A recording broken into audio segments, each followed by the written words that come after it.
Sarver on at least 5 occasions repeated the N-word when recounting statements of others. He made inappropriate comments about the appearances of female employees and inappropriate physical conduct toward male employees. He engaged in demeaning and harsh treatment of employees, including yelling and cursing at some of them. So again, suspended 1 year and fined $10 million. Domonique Foxworth joining the debate. Great to have you with us. Nick, yeah, thanks for having me. I'll get to you in just a second. Start with Stephen A. here. Do you think Sarver's punishment fits the crime? No. I think that he should have received a stiffer penalty. Do I think that it should have been a lifetime ban? Well, I'd have to know all the evidence. I don't have that. Here's the thing that we have to understand. Adam Silver, the commissioner, I'm told, is going to address the press today. I hope I'm accurate about that. I think that's what he's scheduled to do this afternoon, having some kind of press or whatever. What we really are saying, guys, and Molly, is that this is inconsistent with what we came to expect from Adam Silver. Because when it came to Donald Sterling, 2 words resonated throughout the country, if not the world. When he banned Donald Sterling and he said, for life, all of us were shocked. Nobody saw that coming.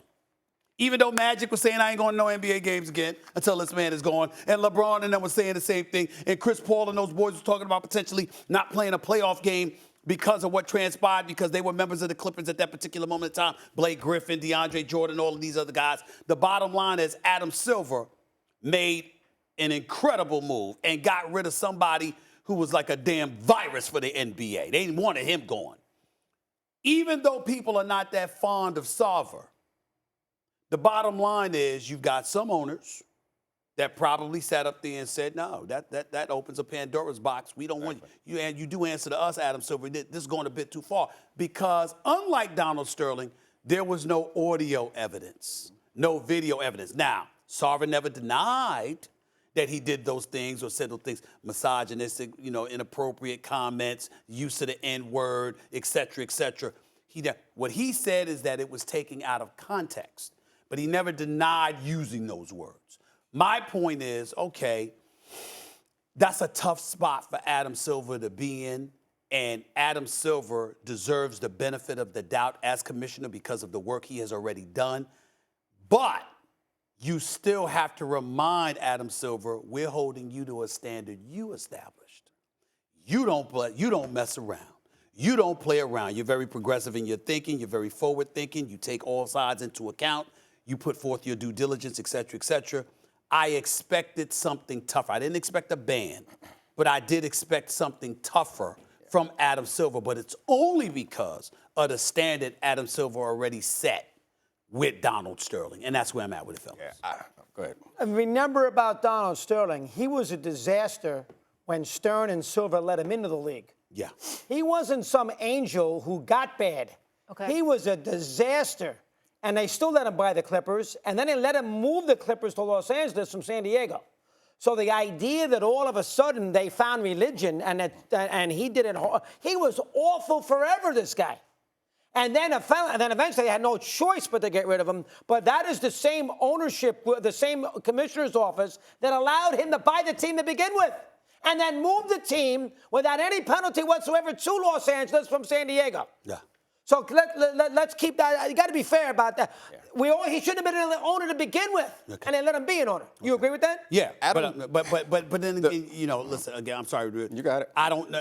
Adam Silver wasn't the deputy commissioner. First it was Russ Granick. But he was in the office. He was in the office. I mean, I think it's the similar issue that the NFL has. Okay. The commissioner of the league works for the owners. So I did not expect a greater punishment. The reason why the punishment was greater in the Sterling case was because of public pressure. They respond to public pressure just like any other profit-driven organization. The public pressure were there, the players were there. We forced them to do that. The public pressure is not there for this, so they're not going to do this. And they work in the NFL, you see similar things where the owners get punished in a way that is not commensurate with the way the players are punished for similar and sometimes worse infractions. It's because they work for the commissioner in the league, works for all of the owners, and the owners are not interested. I think it was Mark Cuban around the Sterling stuff who said that we are opening Pandora's box and they're going too far, in part because they know that they are opening up these expectations that they are going to be treated fairly. What's the point in becoming a billionaire if you're going to be treated fairly? They do not expect this. They do not expect to be treated this way, and we can't expect Adam Silver. I was never under the illusion. I like Adam Silver. I know Adam Silver. He's a good guy, and I do think he's very progressive-minded. But I'm not under the illusion that he's going to put that ahead of his responsibility and his personal interest in running the league. His interest is in running the league and appeasing his bosses. And none of his bosses have a desire of setting the precedent that if someone does something wrong like this, they get thrown out. Because Robert Sarver, he going to be snitching. And he's already put it out there, and those guys do not want to be in the same situation. Thanks for watching ESPN on YouTube. For live streaming, sports, and premium content, subscribe to ESPN+.